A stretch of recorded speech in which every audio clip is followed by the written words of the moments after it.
Assalamualaikum warahmatullahi wabarakatuh. Alhamdulillah, pada pertemuan kali ini kita akan belajar dengan mata pelajaran PKN semester ganjil. Pada pertemuan pertama dengan materi nilai-nilai Pancasila dalam kerangka praktik penyelenggaraan pemerintahan negara. Sebelum kita memulai materi, terlebih dahulu marilah kita berdoa sesuai dengan keyakinan kita masing-masing.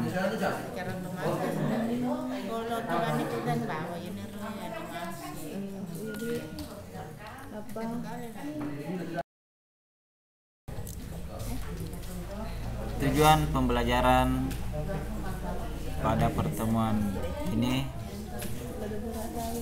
yang pertama, memahami macam-macam kekuasaan. Dua, menganalisis kedudukan dan fungsi Kementerian Negara Kesatuan Republik Indonesia. Tiga, menerapkan nilai-nilai Pancasila dalam penyelenggaraan pemerintahan. Empat, menumbuhkan kesadaran untuk mengamalkan nilai-nilai Pancasila dalam kehidupan berbangsa dan bernegara.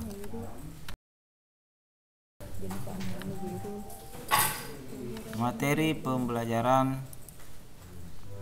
Sebelum memulai materi, amatilah gambar berikut.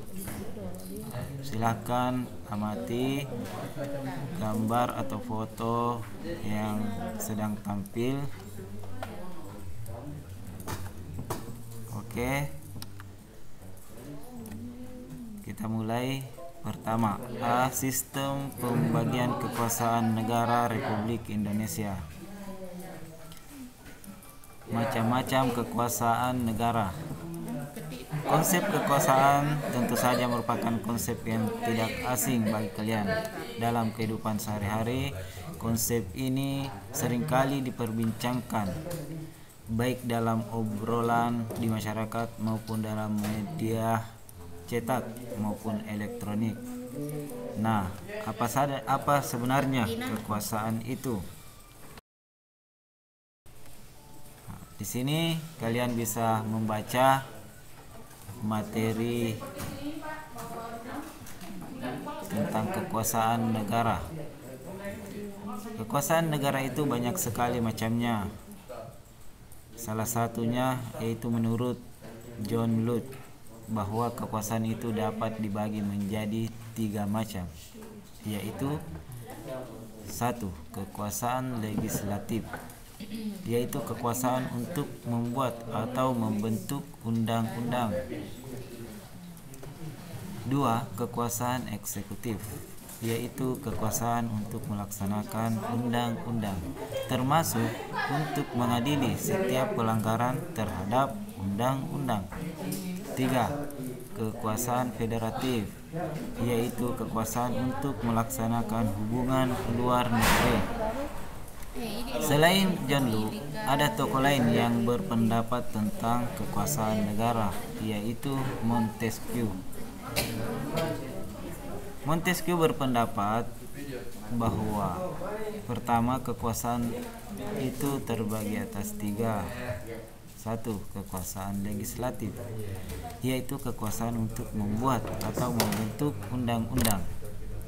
2. Kekuasaan eksekutif, yaitu kekuasaan untuk melaksanakan undang-undang. 3. Kekuasaan yudikatif, yaitu kekuasaan untuk mempertahankan undang-undang, termasuk mengadili setiap pelanggaran terhadap undang-undang. Fungsi kekuasaan tersebut dilaksanakan oleh lembaga-lembaga negara berbeda yang sifatnya terpisah. Teori Montesquieu ini dinamakan trias politika. Adapun konsep pembagian kekuasaan di Indonesia, dalam sebuah praktik ketatanegaraan tidak jarang terjadi pemusatan kekuasaan pada satu orang saja. Terjadi pengelolaan sistem pemerintahan dilakukan secara absolut atau otoriter. Untuk menghindari hal tersebut, perlu ada pemisahan atau pembagian kekuasaan agar terjadi kontrol dan keseimbangan di antara lembaga pemegang kekuasaan. Dengan kata lain, kekuasaan legislatif, eksekutif maupun yudikatif tidak dipegang oleh satu orang saja. Di bawah ini ada dua pembagian kekuasaan. Yang pertama, pembagian kekuasaan secara horizontal. Pembagian kekuasaan horizontal yaitu pembagian kekuasaan menurut fungsi lembaga-lembaga tertentu, yaitu legislatif, eksekutif, dan yudikatif. Berdasarkan Undang-Undang Negara Republik Undang-Dasar Negara Republik Indonesia tahun 1945, secara horizontal pembagian kekuasaan negara dilakukan pada tingkat pemerintahan pusat dan pemerintahan daerah. Pembagian kekuasaan pada tingkat pemerintahan pusat berlangsung antara lembaga-lembaga negara yang sederajat. Pembagian kekuasaan pada tingkat pemerintahan pusat mengalami pergeseran setelah terjadinya perubahan Undang-Undang Dasar Negara Republik Indonesia tahun 1945. Pergeseran yang dimaksud adalah pergeseran klasifikasi kekuasaan negara yang umumnya terdiri atas 3 jenis kekuasaan, legislatif, eksekutif, dan yudikatif, menjadi 6 kekuasaan negara.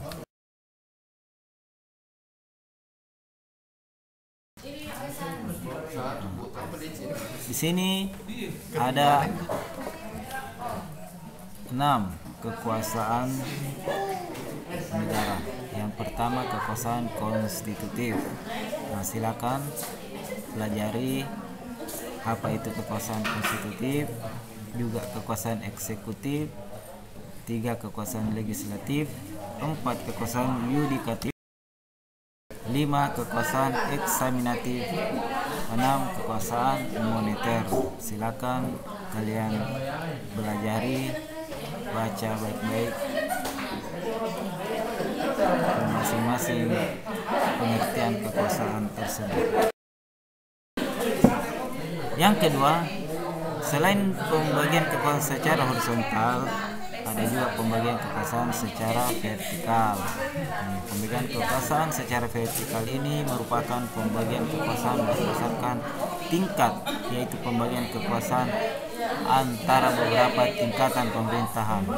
Ini dijelaskan pada pasal 18 ayat 1 Undang-Undang Dasar Negara Republik Indonesia tahun 1945 yang menyatakan bahwa Negara Kesatuan Republik Indonesia dibagi atas daerah-daerah provinsi, dan daerah provinsi itu dibagi atas kabupaten dan kota, yang tiap-tiap provinsi, kabupaten, dan kota itu mempunyai pemerintahan daerah yang diatur dengan undang-undang.